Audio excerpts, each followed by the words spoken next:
بسم اللہ الرحمن الرحیم۔ اللہ تبارک و تعالیٰ کے نام سے شروع جو بہت بڑا مہربان نہایت رحم کرنے والا ہے۔ اللہم صلی علی محمد وعلی آل محمد وبارک وسلم۔ لاکھوں کروڑوں درود و سلام حضور صلی اللہ علیہ وآلہ وسلم پر اور اس کی آل پر۔ محترم ناظرین السلام علیکم۔ ہم امید کرتے ہیں کہ آپ خیریت سے ہوں گے اور خوش ہوں گے۔ محترم ناظرین، اس واقعہ کو پورا سمجھنے کے لیے آپ سے ہماری یہ گزارش ہے کہ آپ ہماری اس ویڈیو کو اینڈ تک لازمی دیکھیں اور ہمارے یوٹیوب چینل کو سبسکرائب کریں۔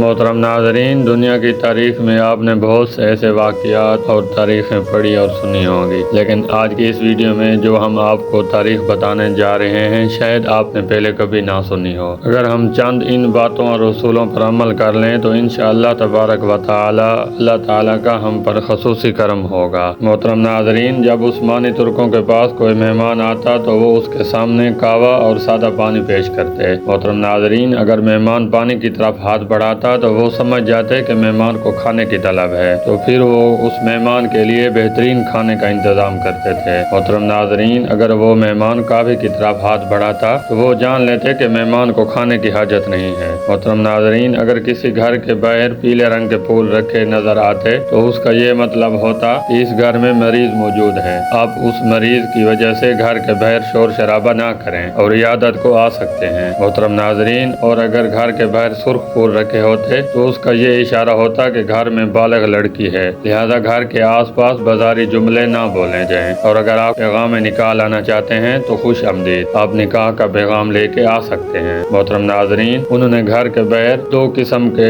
ڈور بیل یعنی گھنٹی نما ہتھوڑے رکھے ہوتے، ایک بڑا ہتھوڑا اور ایک چھوٹا ہتھوڑا۔ محترم ناظرین، اگر بڑا ہتھوڑا بجایا جاتا تو اشارہ ہوتا کہ گھر کے باہر مرد آیا ہے، لہذا گھر کا مرد ہی باہر جاتا تھا۔ محترم ناظرین، اور اگر چھوٹا ہتھوڑا بجتا تو معلوم ہوتا کہ باہر خاتون موجود ہے، لہذا اس کے استقبال کے لیے گھر کی خاتون دروازہ کھولتے تھے۔ عثمانی ترکوں کے صدقہ دینے کا انداز بھی کمال تھا۔ محترم ناظرین، ان کے مالدار لوگ سبزی فروش یا دکانداروں کے پاس جا کر اپنے نام سے کھاتا کھلوا لیتے تھے، اور جو بھی حاجت مند سبزی یا راشن لینے آتا تو دکاندار اس سے پیسے لیے بغیر اناج و سبزی دے دیتا تھا، یہ بتائے بغیر کہ اس کا پیسہ کون دے گا۔ محترم ناظرین، کچھ وقت بعد وہ مالدار پیسہ ادا کر کے کھاتا صاف کر دیتا تھا۔ اگر کسی عثمانی ترک کی عمر 63 سال سے بڑھ جاتی اور اس کو کوئی پوچھتا کہ آپ کی عمر کیا ہے محترم ناظرین، تو وہ نبی پاک صلی اللہ علیہ وآلہ وسلم سے حیا اور ادب کرتے ہوئے یہ نہ کہتا کہ میری عمر 63 سال سے زیادہ ہو گئی ہے محترم ناظرین، بلکہ وہ یہ کہتا کہ بیٹا ہم حد سے بڑھ چکے ہیں۔ محترم ناظرین، کیسا ادب، کیسا عشق تھا ان لوگوں کا، کیسی بہترین عادات تھیں ان لوگوں کی۔ یہی وجہ تھی کہ عالم کفر نے سلطنت عثمانیہ کے غداروں سے مل کر ٹکڑے کر ڈالے۔ محترم ناظرین، میرا دل یہ چاہتا تھا اس تاریخ کو میں ہر مسلمان تک پہنچاؤں تاکہ تمام مسلمان اپنی تاریخ کو پڑھیں اور پھر سے یہ اصول اپنائیں۔ انشاءاللہ تبارک و تعالی